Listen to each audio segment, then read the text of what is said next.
And welcome to मित्र ज्ञान। आज हम डिस्कस करेंगे आवर चेंजिंग अर्थ यानी हमारी बदलती पृथ्वी के बारे में। अगर आपने अभी तक हमारे चैनल को सब्सक्राइब नहीं किया है तो प्लीज सब्सक्राइब टू मित्र ज्ञान। देखिए, जो हमारी पृथ्वी है वो एक गतिशील ग्रह है, यानी पृथ्वी हमेशा गति करती रहती है, जिसके कारण इसके अंदर बहुत सारे परिवर्तन देखने को मिलते हैं। जैसा कि आप जानते हैं, पिछली क्लासेस में हम आपको बता चुके हैं कि जो जितने भी महाद्वीप हैं इस समय, जो 7 महाद्वीप हैं, वो सभी एक ही जगह स्थित थे, जिसे हम पैंजिया बोलते थे। कई सालों बाद इसके टुकड़े होने शुरू हो गए। उसके बाद जो ऊपरी हिस्सा था उसको हमने लोरेशिया बोला, और जो निचला हिस्सा था उसको हमने गोंडवाना लैंड बोला। और ऐसे ही इनके और पार्ट होते गए। उसके बाद आपको जो इस समय एक मैप देखने को मिलता है वो आपको इस आकृति का देखने को मिलता है। तो जो हमारी पृथ्वी है वो लगातार चेंज होती रहती है। जो हमारी पृथ्वी है वो स्थिर नहीं है, वो एक गतिमान ग्रह है जिसके अंदर लावा घूमता रहता है, जिसके कारण आपको बहुत सारे परिवर्तन देखने को मिलते हैं। जैसा कि आप इंडिया देख सकते हैं, ये इंडिया का जो मैप आप देख पा रहे हैं यहाँ पे, इंडिया भी जहां पर आप इस समय देखते हैं इंडिया को, वो वहां पे नहीं था, वो भी साउथ की तरफ था। साउथ से ये नॉर्थ की तरफ क्या हुआ, ट्रांसफर होता रहा। धीरे धीरे होते होते ये आपको देखने को मिलता है कहाँ पे, नॉर्थ एरिया में। और आपको अभी भी कुछ परिवर्तन देखने को मिलते हैं। जैसे आपने देखा होगा कि कोई नदी मान लेते हैं कि इस प्रकार से वो फ्लो कर रही है, लेकिन कई सालों बाद, 5 साल 10 साल बाद, उसकी जो फ्लो करने की जो स्थिति है वो चेंज आपको देखने को मिलती है। कई ऐसे झरने होते हैं जो अपना रास्ता चेंज कर लेते हैं। कई आपको झीलें देखने को मिलेंगी जो पहले तो उनके अंदर बहुत पानी था लेकिन इसमें पूरी सूख गई हैं या फिर सूखने की तादाद में है। आपको बहुत सारे पर्वत देखने को मिलेंगे जिसमें उनकी हाइट कम थी, और अगर आप इस समय देखेंगे तो उनकी हाइट इंक्रीज हो गई है। जैसे कि आप हिमालय पर्वत को देख लीजिए, उसकी हाइट 8,848 मीटर थी, लेकिन इस समय उसकी हाइट 8,850 मीटर हो चुकी है। यानी जो हमारा माउंटेन एवरेस्ट है वो भी बढ़ता जा रहा है, यानी हमारी पृथ्वी चेंज हो रही है। जो हमारी पृथ्वी है वो सदैव चेंज होती रहती है। देखिए, ये होता क्यों, हम आपको बता चुके हैं कि स्थल मंडल क्या होता है। देखिए, पृथ्वी की अगर हम लेयर्स की बात करें तो पृथ्वी की 3 लेयर है, 3 परतों में बटा हुआ है, जिसको हम बोलते हैं क्रोड। उसके ऊपर है मेंटल, और सबसे ऊपर जिस पे हम रहते हैं उसको बोलते हैं क्रस्ट यानी भूप्रपटी। क्रोड को भी हम 2 भागों में बांटते हैं। जो नीचे वाला हिस्सा है वो है ठोस अवस्था में, और जो ऊपर वाला हिस्सा है वो है द्रव अवस्था में। मेंटल को भी हम 2 अवस्था में बांटते हैं। जो नीचे वाला है वो ठोस अवस्था में है, और जो ऊपरी मेंटल है वो प्लाज्मा अवस्था में है। और जो उसके ऊपर है भूप्रपट्टी यानी क्रस्ट, वो बहुत ही कठोर अवस्था में है। कठोर यानी बहुत ही ऐसी अवस्था जो बहुत ही टूट जाने की अवस्था होती है। देखिए, अगर हम ऊपरी मेंटल और क्रस्ट को ऐड कर दें, यानी ऊपरी मेंटल और क्रस्ट को ऐड कर दें, तो उस चीज को हम बोलते हैं स्थल मंडल। यानी भूप्रपट्टी और ऊपरी सर्वाधिक ठोस मंडल को हम क्या बोलते हैं, स्थल मंडल बोलते हैं। तो हम स्थल मंडल की बात करते हैं। देखिए, अगर मैं आपसे बोलूं कि आपने एक किसी बर्तन में पानी गर्म करने के लिए रख दिया, ठीक है, और इसके ऊपर आप कोई हल्की चीज डाल दीजिए। मान लेते हैं कि आपने कोई गत्ता इसके ऊपर डाल दिया। जैसे जैसे पानी गर्म होगा वैसे वैसे जो इसके ऊपर गत्ता रखा हुआ है वो क्या करेगा, गति करेगा। या तो वो इधर की ओर जाएगा या तो वो इधर की ओर जाएगा, ठीक है, या तो वो ऊपर की ओर बढ़ेगा। तो वैसे ही जो हमारा ऊपरी मेंटल है वो प्लाज्मा अवस्था में है। प्लाज्मा यानी उसके अंदर मैग्मा भरा हुआ है, और मैग्मा कैसा होता है, बहुत ही गर्म होता है। और इसके ऊपर क्रस्ट है। जो मैग्मा है वो प्लाज्मा अवस्था में है। इसका मतलब ये है कि जो क्रस्ट है आपका वो किसी ठोस चीज के ऊपर नहीं है, वो किसी ऐसी चीज के ऊपर है जो सदैव क्या करती है, चलती रहती है। जो हमारा मेंटल है वो क्या करता रहता है, घूमता रहता है, इधर उधर चारों तरफ घूमता रहता है। इसीलिए जो ऊपरी क्रस्ट है वो भी घूमते रहते हैं, यानी जो ऊपरी सतह है वो भी क्या करती है, हमेशा किसी और ना किसी और घूमती रहती है।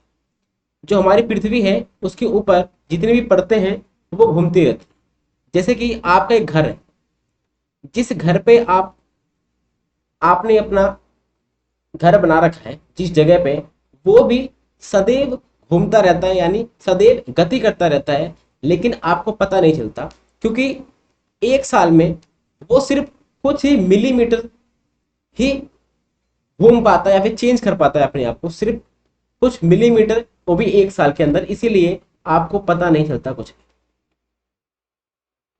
देखिए जो स्थल मंडल था उसके कई पार्ट हो रखे हैं, जिसको हम बोलते हैं स्थल मंडलीय प्लेट। हमने आपको बताया कि जो स्थल मंडल क्या होता है, जो ऊपरी सतह होती है वो होता है स्थल। जब नीचे से मैग्मा निकलता है, मैग्मा भूपर्पट्टी को या फिर स्थल मंडल को गति देता है, उसके कारण जो स्थल है वो कई भागों में बट गया है, जिसे हम स्थल मंडलीय प्लेट बोलते हैं। जो ये प्लेटें हैं इसमें 7 बड़ी प्लेटें हैं और आपको 200 से ज्यादा छोटी प्लेटें देखने को मिलेंगी। इसमें सबसे पहले आप देख सकते हैं अंटार्कटिका प्लेट, जो आप यहाँ पे देख सकते हैं, इस एरिया में देखने को मिलती है आपको। उसके बाद है उत्तरी अमेरिका प्लेट, ये जो प्लेट आपको देखने को मिल रही है ये है उत्तरी अमेरिका प्लेट। उसके बाद है दक्षिणी अमेरिका प्लेट। उसके बाद है अफ्रीकी प्लेट।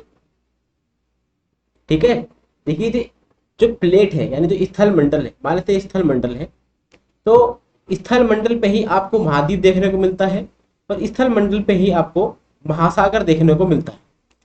तो जो आपको प्लेट देखने को मिल रही है इसके अंदर आपको महाद्वीप और महासागर दोनों ही देखने को मिलते हैं। उसके बाद हम देख लेते हैं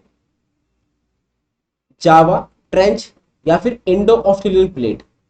इंडो ऑस्ट्रेलियन प्लेट या फिर इसे इंडियन प्लेट भी बोल देते हैं।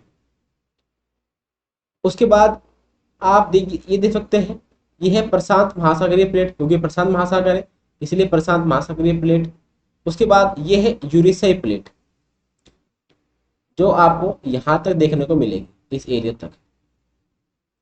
फिर आप यहाँ पर एक अरेबियन प्रायद्वीप मिलेगा आपको देखने को, इसीलिए यहाँ पर अरेबियन प्लेट है। ठीक है, यहाँ पर कैरिबियाई प्लेट है, यहाँ पर फिलीपीन प्लेट है। तो जैसे जैसे टुकड़े हो रखे हैं स्थल मंडल के, वैसे वैसे हमने इसके नाम रख दिए हैं और वो स्थल मंडलीय प्लेट बन गई। ठीक है, और जो ये प्लेटें हैं ये सदैव या तो एक दूसरे से दूर जाती हैं या तो एक दूसरे के ऊपर चढ़ती रहती हैं। देखिए जो मैग्मा है, मैग्मा सदैव एक वृत्तीय रूप में घूमता रहता है, जैसे कि वो इस प्रकार से कुछ घूमता रहता है, जिसके कारण आपको कई आकृति देखने को मिलती है जो पृथ्वी के ऊपर भी हो सकती है और पृथ्वी के नीचे भी हो सकती है। जिस बल द्वारा पृथ्वी के अंदर कोई आपको परिवर्तन देखने को मिलता है उसे हम बोलते हैं अंतर्जनित बल, यानी अंदर जो बल लग रहा है उसके द्वारा जो परिवर्तन हुआ है उसे हम बोलते हैं अंतर्जनित बल। और जिस बल द्वारा पृथ्वी के ऊपर यानी बाहर आपको कोई परिवर्तन देखने को मिलता है उसे हम बोलते हैं बहिर्जनित बल। देखिए यहां पे लिखा हुआ एंडो, एंडो का मतलब होता है अंतः यानी अंदर, और जैनिक का मतलब होता है उत्पत्ति, यानी जिस बल की अंदर उत्पत्ति होती है उसे हम एंडोजेनिक या फिर एंडोजेनिक बोलते हैं। इसका मतलब है जो अंतर्जनिक बल है उसी को हम क्या बोलते हैं, एंडोजेनिक बोलते हैं किसी चीज में, इंग्लिश में।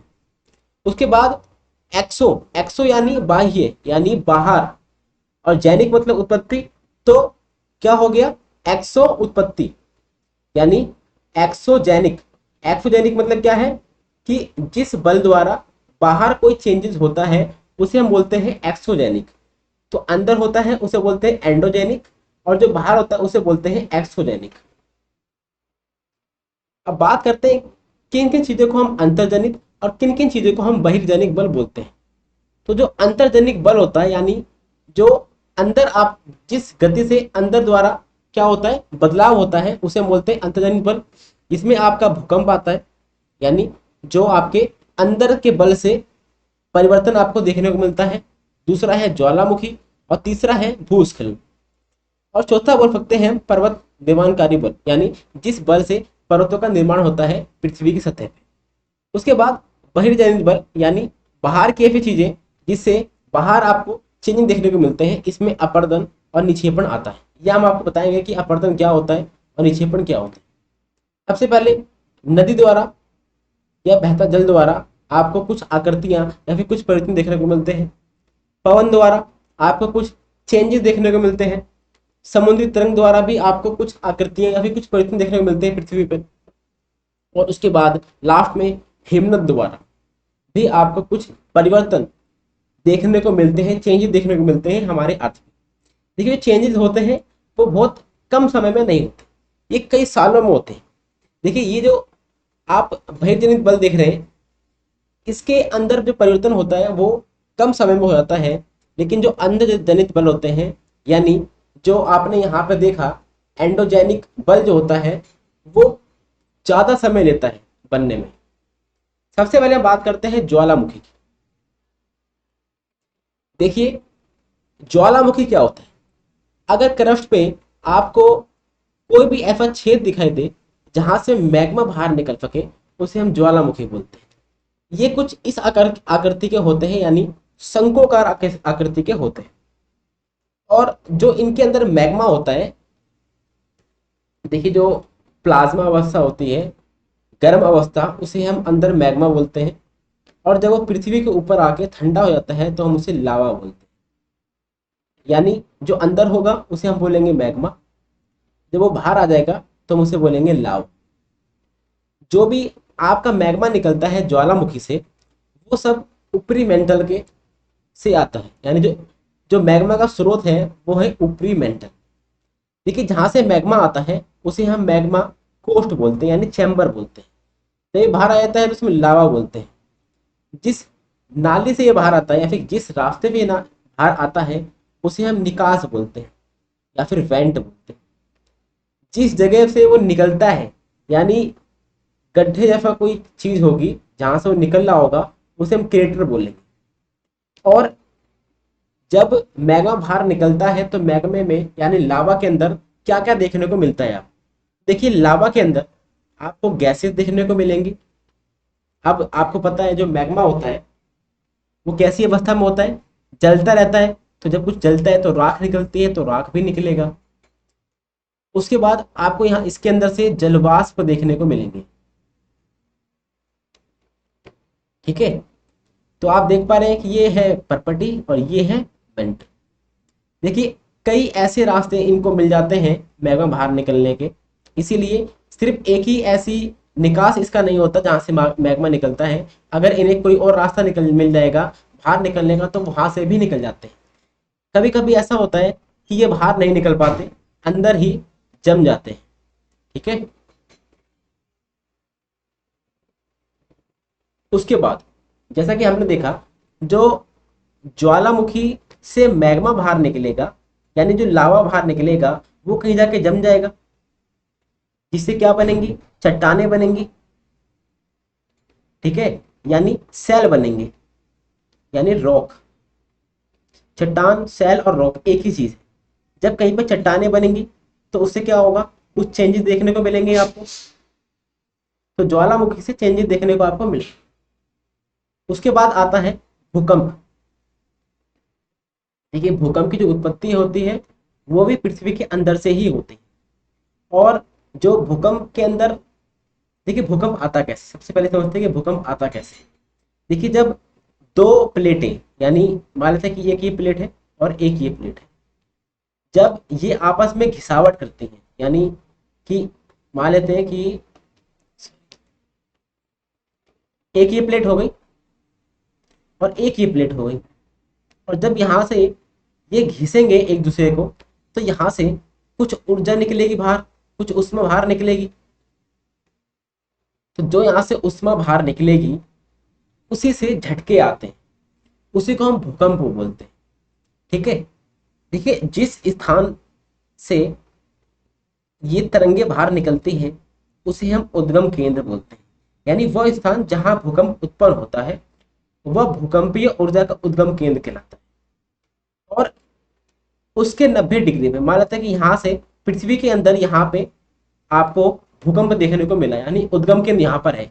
तो इसके ऊपर जो प्रॉपर्टी होगी, ये तो पृथ्वी के अंदर है, इसके जस्ट 90 डिग्री पे जो भूमि होगी उसको हम बोलते हैं अधिकेंद्र।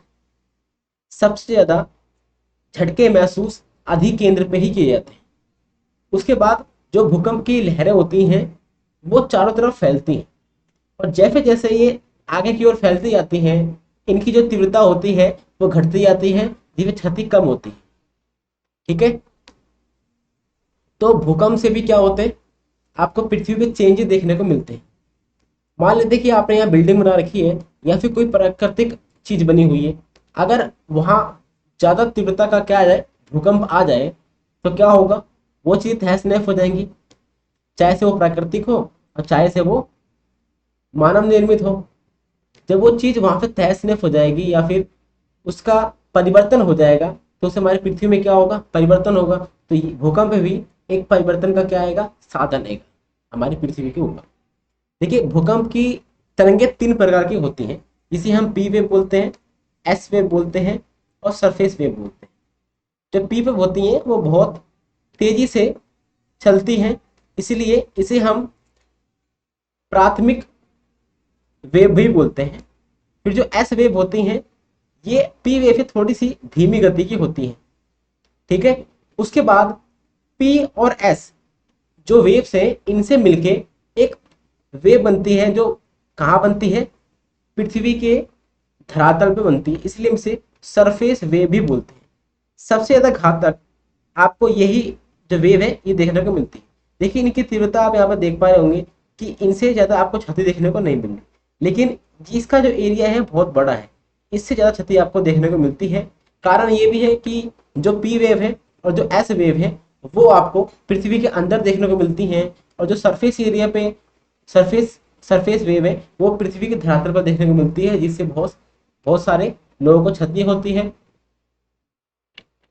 जो पी वेव है वो तीनों अवस्था से निकल सकती है, यानी पृथ्वी के अंदर ठोस चीज है तो ठोस से भी निकल जाएगी, और कोई द्रव चीज है तो द्रव से भी निकल जाएगी। लेकिन जो एस वेव है वो सिर्फ कहाँ से निकलती है, सिर्फ ठोस चीज से निकल पाती है। देखिए भूकंप को नापने के लिए एक भूकंप लेखी यंत्र आता है, जिसे हम नापते हैं कि भूकंप की तीव्रता क्या थी। और जब भूकंप की तीव्रता नापते हैं उसको हम रिएक्टर स्केल पे नापते हैं। ठीक है, जो रिएक्टर स्केल 1/10 होता है, वैसे तो 9 मानते हैं लेकिन 1/10 होता है। ठीक है, रिएक्टर स्केल पे अगर 2 दिखा रहे हैं, यानी 2 की तीव्रता दिखा रहा है, तो उसमें कम हानि होती है, यानी उसका जो प्रभाव होता है वो नहीं के बराबर होता है। लेकिन जिस भूकंप की तीव्रता 5 होती है वह वस्तु के गिरने से क्षति पहुंचा सकती है, यानी जो 5 तीव्रता होती है वो हानिकारक होती है। जो 6 होती है या फिर हम 7 बोल सकते हैं या फिर उससे ज्यादा, वो बहुत ही ज्यादा क्या होती है, शक्तिशाली होती है। देखिए मान लेते हैं कि कहीं पे भूकंप 1 तीव्रता का आया और कहीं पे 2 तीव्रता का आया, तो जितनी क्षति यहाँ पे होगी उससे 10 गुना ज्यादा, यानी 10 टाइम्स ज्यादा क्षति आपको 2 में देखने को मिलेगी।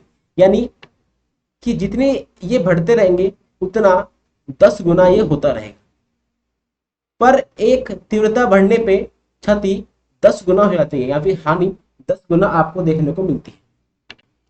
देखिए गुजरात के भुज में भूकंप द्वारा विनाश, ये है गुजरात का मैप, और यहाँ पर आपको देखने को मिलेगा एक भुज नाम का शहर देखने को मिलेगा, जहां पर बहुत ही ज्यादा भयानक भूकंप आया था। इसके बारे में एक स्टडी देखते हैं।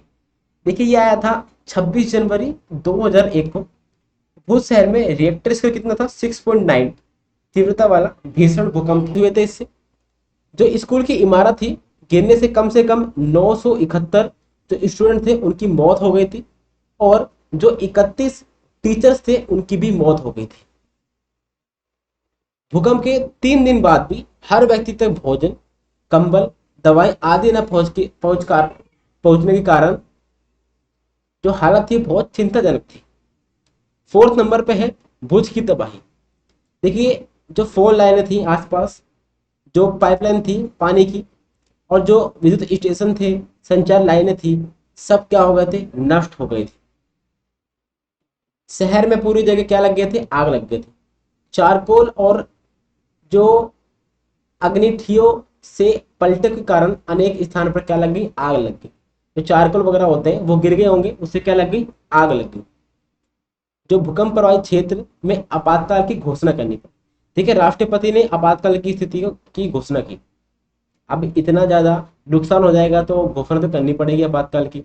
उसके बाद मुख्यमंत्री की केंद्र से अपील। मुख्यमंत्री जो उस समय वहां के थे, उन्होंने केंद्र से अपील करी कि हमें वित्त सहायता दी जाए, जिससे जो भी यहाँ पे हमें नुकसान हुआ है, क्षति पहुंची है, उससे हम निपट सकें।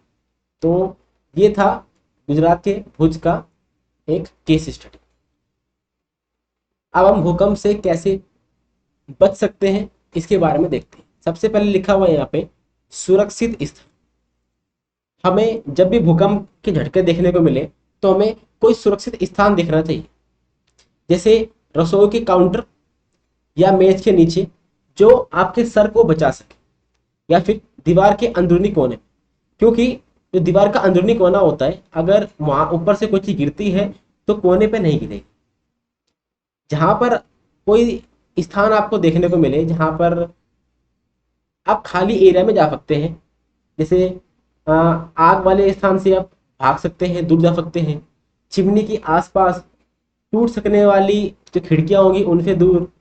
मान लेते कोई कहीं पर दर्पण रखा हुआ है यानी शीशा, कहीं पर तस्वीर है, तो उन सब चीज से आपको दूर रहना चाहिए, क्योंकि अगर वो टूटेंगी तो उससे आपको नुकसान हो सकता है। और उसके अलावा आप पहले से तैयार रह सकते हैं हर चीज के लिए।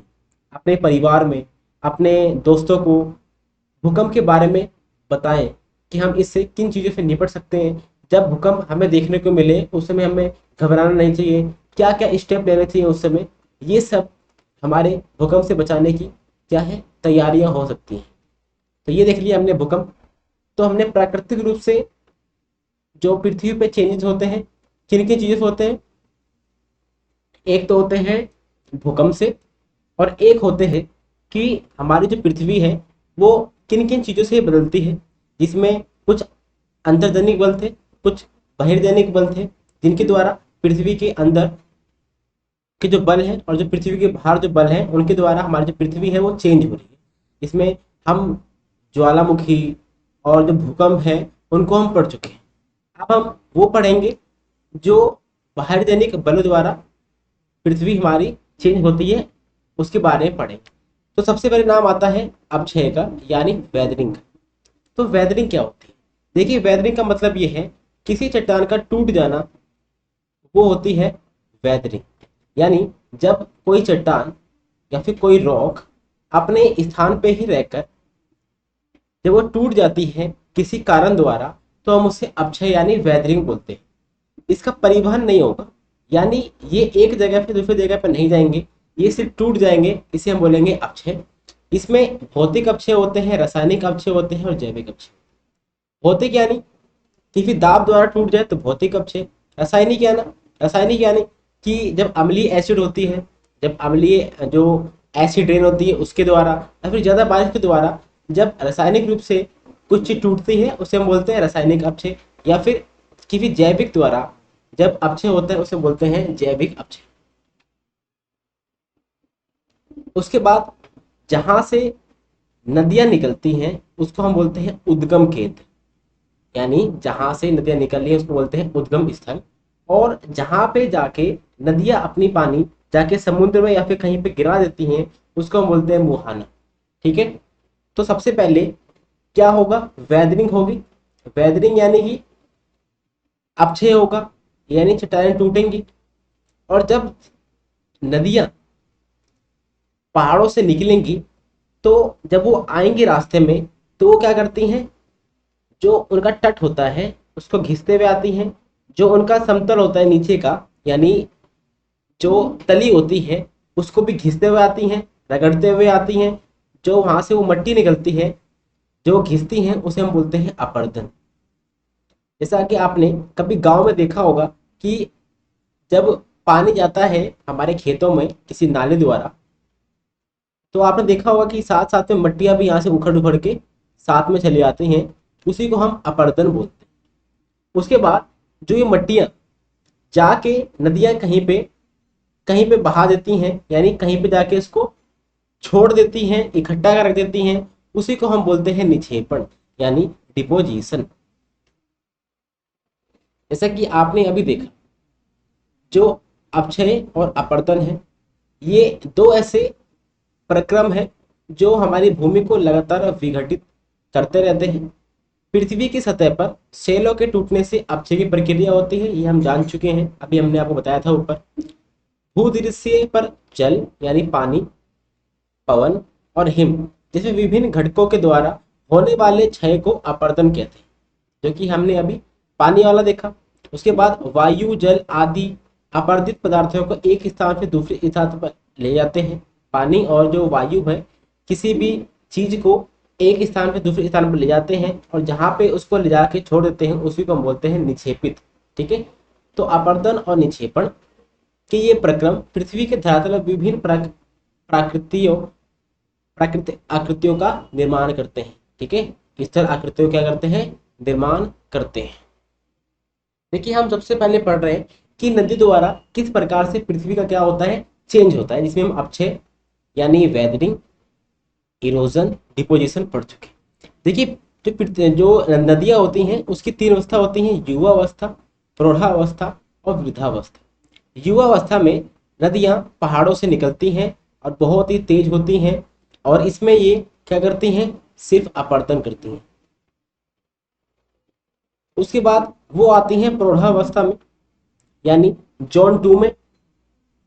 इसमें वो पहाड़ों से हटके मैदानी एरिया में आ जाती हैं। उसके बाद वो यहाँ पे अपर्दन के साथ साथ निक्षेपण भी करती हैं, यानी अपर्दन भी कर रही है, निक्षेपण भी कर रही है, यानी घिसावट करके जो मट्टी लेके भी जा रही है और उसको छोड़ते भी जा रही है। उसके बाद आती है वृद्धावस्था। वृद्धावस्था में क्या होता है, जिनका भाव होता है वो बहुत कम हो जाता है, जिसके कारण ये अपर्दन तो नहीं कर पाती लेकिन सारा क्या करती हैं, निक्षेपण कर देती हैं। तो ये होती है तीन अवस्थाएं, युवा, प्रौढ़ा और वृद्धा। उसके बाद ये वी आकार की एक घाटी बनाती हैं, यानी कुछ इस आकार की घाटी, यहाँ पहाड़ है, यहाँ पहाड़ है, जहां से ये नदी निकलती है, इसी को बोलते हैं वी आकार की घाटी। जब ये वी आकार की घाटी थोड़ी सी चौड़ी जाती है तो हम इसे बोलते हैं गार्ज। ठीक है, जैसे कि यहाँ पर आप देख पा रहे हैं गार्ज। जब ये गार्ज थोड़ा और गहरा और बहुत चौड़ा हो जाता है तो उसको बोलते हैं कैनियन। पूरे वर्ल्ड का सबसे जो गहरा जो कैनियन है वो है ग्रांड कैनियन, जो आपको यूएसए में देखने को मिलेगा, कोरोना नदी के ऊपर। उसके बाद बात करते हैं वाटरफॉल का। वाटरफॉल मतलब क्या होता है, जलप्रपात यानी झरना। देखिए, जब पानी ऊपर से नीचे की ओर गिरता है, किसी पहाड़ी से आ रहा है और नीचे की ओर गिर रहा है, तो उसको बोलते हैं झरना यानी जलप्रपात। और जब जहां पे पानी गिरेगा जिस स्थान पे, वहां पे गड्ढा हो जाएगा। आपने देखा होगा कि आप कहीं पर भी पानी डालते हैं लगातार बहुत तेजी से, तो वहां पे एक गड्ढा हो जाता है, जिसको हम बोलते हैं अवनमन कुंड। देखिए, विश्व में हजारों छोटे छोटे जलप्रपात हैं, लेकिन जो सबसे ऊंचा जलप्रपात है वो दक्षिण अमेरिका के वेनेजुएला देश के एक छोटी सी जगह में है, उसको हम बोलते हैं वेंजल जलप्रपात। जो वेंजल वाटरफॉल है वो कहाँ पर है, वेनेजुएला में है। वेनेजुएला कहाँ पर है, दक्षिण अमेरिका के नॉर्थ। कुछ अन्य जलप्रपात भी हैं जो आपको उत्तरी अमेरिका में देखने को मिलेंगे, कनाडा में देखने को मिलेंगे, तो आपको बहुत सारे देखने को मिलेंगे। लेकिन जो सबसे नंबर 1 पे है वो कौन सा है, साउथ अमेरिका में है, वेनेजुएला में है। इसको थोड़ा सा हम अगर इसको जूम करते हैं तो ये है वेनेजुएला का मैप, और ये वेनेजुएला के आपको कहाँ पे मिलेगा, ईस्ट साइड में मिलेगा। ठीक है। उसके बाद करते हैं एस आकार की घाटी यानी विसर्प। देखिए जब नदियां पहाड़ी एरिया से हटके जब मैदानी एरिया में आती हैं तो वहां पे जो भी उनको जगह मिलती है उसमें जो पहाड़ी एरिया होता है उनको वो छोड़ देते हैं। बाकी एरिया जो घिसने लायक होता है यानी रास्ता बनने लायक होता है वहां से रास्ता बनाते हैं। उसके बाद क्योंकि उनकी जो आने जाने की वो होती है यानी उनके जो पानी का भाव होता है वो कम होता है, इसीलिए वो कुछ एस इस आकार की आकृति द्वारा अपने आप को भाव करते हैं। तो ये आपको एस आकार की दिखाई दे रही है, जैसे कि ये है एस आकार की घाटी, इसी को हम विसर्प बोलते हैं। ये मैदानी एरिया में होता है।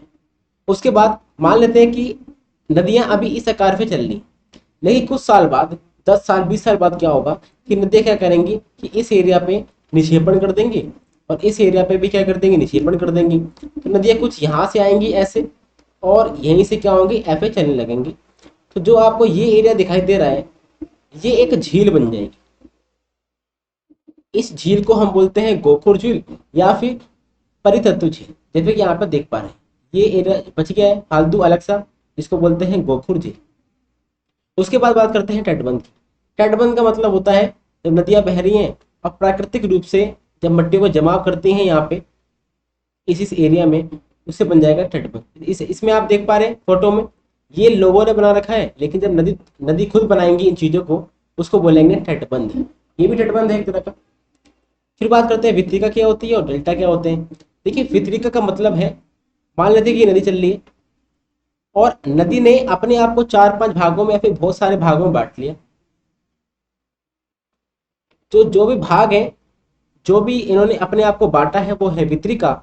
और बीच में किसी से बांटा होगा तो ये बीच में इन्होंने क्या किया होगा, निक्षेपण किया होगा, जिससे इनका बंटवारा हुआ होगा। उस निक्षेपण को ही हम डेल्टा बोलते हैं। देखिए पूरे वर्ल्ड का जो सबसे बड़ा डेल्टा है वो है सुंदरबन डेल्टा, जो आपको इंडिया और बांग्लादेश के साउथ में देखने को मिलेगा, यानी बांग्लादेश के जस्ट ऊपर ये है इंडिया, आपको इस एरिया में देखने को मिलेगा सुपर सुंदरबन डेल्टा। देखिए एक होता है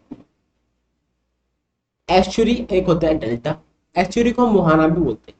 देखिए डेल्टा का मतलब क्या है, जब नदियां जो भी गाद है, जो भी निक्षेपण वाली चीजें हैं वो लाके कहीं पे इकट्ठा कर दें उसी को हम बोलते हैं डेल्टा। लेकिन जब नदियां कहीं पर भी डेल्टा नहीं बनाती हैं, यानी जो भी गाद है जो भी कूड़ा करकट है वो सीधे लाके वो समुद्र के अंदर ही छोड़ देती हैं, तो कुछ इस प्रकार की आकृति बनती है खुली हुई, इसको हम बोलते हैं एस्चुरी। ये हमने देखे कि नदी द्वारा कैसे कैसे चीजें बनती हैं और कैसे कैसे हमारी पृथ्वी चेंज होती है। उसके बाद बात करते हैं समुद्री तरंग के कार्य। देखिए जो समुद्र है, समुद्र के अंदर बहुत सारी तरंगे उठती रहती हैं, जिससे मान लेते हैं कि तट है और जब ये समुद्र की लहरें इस पे पड़ेंगी और बार बार पड़ती रहेंगी तो इससे भी यहाँ पे क्या होगा, कुछ आकृति बनेंगी। उस आकृति के बारे में हम पढ़ेंगे। ये आकृति चेंज होती रहती है क्योंकि लहरें चलती रहती हैं और ये जो तट है ये चेंज होता रहता है। देखिए सबसे पहले बात करते हैं समुद्री गुफा की। समुद्री गुफा से पहले हम पढ़ लेते हैं कि गुफा क्या होती है। देखिए गुफा का मतलब ये हैगा कि कोई ऐसी चीज जहां से आप घुसेंगे अंदर और आपको बाद में कोई लास्ट में क्या होगा, ये बंद आपको देखने को मिलेगा, यानी ये आर पार नहीं कर सकते आप उसे। ठीक है, ये आपको बंद होगा ये। ठीक है, इसे हम बोलेंगे गुफा। जैसे कि आप यहाँ पे देख पा रहे हैं ये नदी के समुद्र में एक गुफा बनी हुई है जो समुद्री लहरों से बनी हुई है। ठीक है, ये है गुफा, यहाँ पर देख पा रहे हैं ये है गुफा, समुद्री गुफा। उसके बाद बात करते हैं तटीय मेहराब। देखिए जब गुफा तो ये हो गई, मेहराब क्या होता है कि सिर्फ आपको ऊपर एक छत देखने को मिले और उस चीज को हम पार कर सके। ठीक है, वो होता है तटीय मेहराब, जैसा कि यहाँ पर आप देख पा रहे हैं। जब तटीय मेहराब यानी जो तटीय मेहराब हैगा, अगर ये यहाँ से भी क्या हो जाए, इसका भी यहाँ से अपर्दन हो जाए तो जो ये आकृति आपको देखने को मिलेगी इसी को हम बोलते हैं स्टैक। जैसे कि ये स्टैक है, ये भी यहाँ पे स्टैक है और यहाँ पे ये भी स्टैक है।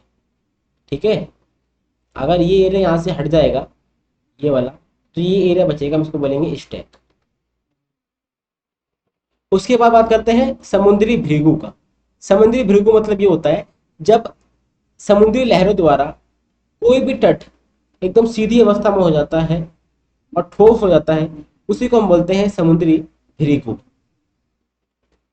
अब हिमनद से क्या कर रहे हैं, देखिए जो हिमनद होता क्या है, हिमनद तथा हिमानी बर्फ की नदियां होती हैं।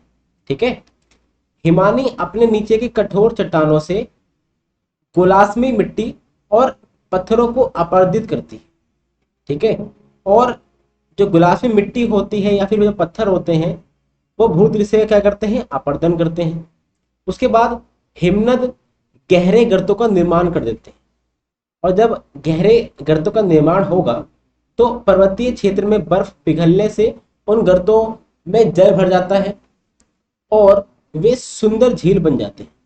जब पानी गलेगा, सब जब बर्फ गलेगी तो पानी के अंदर भर जाएगा, तो एक तरह की झील देखने को मिलेगी जिसे हम क्या बोलेंगे, सुंदर झील। हिमनद के द्वारा लाए गए पदार्थ जैसे छोटे छोटे सैल यानी चट्टान, रेत एवं तलछट मिट्टी निक्षेपित होते हैं। ये निक्षेपित हिमनद हिमोड़ कहलाते हैं। जैसे कि सिंपल कोई नदी होगी तो वो जो भी गाद वगैरह लेके आती है और किसी भूमि पर डाल देती है, उसको हम बोलते हैं जलोढ़ मिट्टी। वैसे ही जब नदियाँ, बर्फ की नदियाँ यानी बर्फ की जो नदियाँ होती हैं वो कुछ माल लेके आती हैं अपने साथ, मलबा लेके आती हैं, उसको बोलते हैं हिमोड़। जैसे जलोढ़ था वैसे हिमोड़। उसके बाद है पवन के कार्य। अब पवन ज्यादा कहाँ देखने को मिलती है आपको, चलती है तो वो मिलती है आपको रेगिस्तानी एरिया। यहाँ पे जो पवनें चलती हैं बहुत तेज चलती हैं, क्योंकि ये बहुत गर्म एरिया होता है। जैसे जैसे ये गर्म होगा, गर्म होने पे क्या होता है, जो वायु होती है, जो हवा होती है वो फैलती है। फैलेगी तो ये ऊपर की ओर जाएगी और जो यहाँ का एरिया है वो खाली हो जाएगा, यानी यहाँ पर जो हवाएं होंगी वो कम हो जाएंगी। जब हवाएं कम होंगी तो चारों ओर से इस जगह को भरने के लिए हवा चलेंगी, इसलिए रेगिस्तानी एरिया में बहुत तेज हवा चलती है। और जब हवा चलेगी तो साथ में क्या होगा कि जो ये रेतें आपको दिखाई दे रही हैं, रेत के छोटे छोटे कण इसके साथ में हवा के साथ में बहेंगे। अगर बीच में कहीं पर भी इनको कोई चट्टान मिल जाता है तो उसके ऊपर ही घर्षण करते हैं, जिसके द्वारा कई आकृति बनती हैं। इससे भी हमारी पृथ्वी की जो आकृति है परिवर्तित होती रहती है। जैसे मान लेते हैं कि कोई चट्टान है, ठीक है, और जो इसकी ऊपरी एरिया है वो बहुत ठोस है, और जो इसका साइड वाला एरिया है वो कैसा है, वो है थोड़ा सा कम ठोस। उसके बाद जब हवाएं चलेंगी तो जो ये एरिया है कम ठोस है, ये इसको कर देंगे क्या, अपरदन। तो वो कुछ कुछ इस आकृति का आपको देखने को मिलेगा रेगिस्तानी एरिया में, तो उसको हम बोलते हैं छत्रक सैल। ठीक है, ये है छत्रक सैल। उसके बाद पवन चलने पर यह अपने साथ रेत को एक स्थान पे दूसरे स्थान पर पहुंचाती है। जब पवन को बहाव जब पवन का बहाव क्या होता है, रुक जाता है, तो यह रेत गिरकर छोटी पहाड़ी बना लेती हैं। और ये पहाड़ी कैसी होती है, ज्यादा ठोस अवस्था की नहीं होती, क्योंकि रेत से बनी होती है। इसीलिए कुछ आपको इस प्रकार से दिखाई देगा, जिसको हम बालू टिब्बा बोलते हैं। ठीक है, ये छोटे छोटे कण जो होते हैं ना रेत के, उससे जम के बने होते हैं ये पहाड़ी। उसके बाद जब पवन द्वारा उड़ाई गई धूलों के निक्षेप से निर्मित जमाव को लोएस कहते हैं। जब बड़ी मात्रा में जो धूल के कण होंगे वो निक्षेपित हो जाएंगे और बहुत ठोस अवस्था में हो जाएंगे, तो उसे हम बोलेंगे लोएस। सबसे बड़ा लोएस आपको चीन में देखने को मिलता है। कहाँ पे, चीन में। अगर आपको ये वीडियो अच्छी लगी है तो प्लीज़ सब्सक्राइब करें। हमने ये पूरा चैप्टर कर लिया है। अगर आपने पहले वाली वीडियो नहीं देखी है तो उसे भी देख लीजिए। प्लीज़ हमारी वीडियो को लाइक भी करें, सब्सक्राइब भी करें। अगर आपका कोई भी डाउट है तो कमेंट करके हमें ज़रूर बताएं। अगर आप चाहते हैं कि किसी भी वीडियो पे किसी भी टॉपिक पे अगर हम वीडियो बनाएं तो हम जरूर बनाएंगे। आप प्लीज कमेंट करके हमें बताइए। Thank you very much for discussion. आज की वीडियो में सिर्फ इतना ही।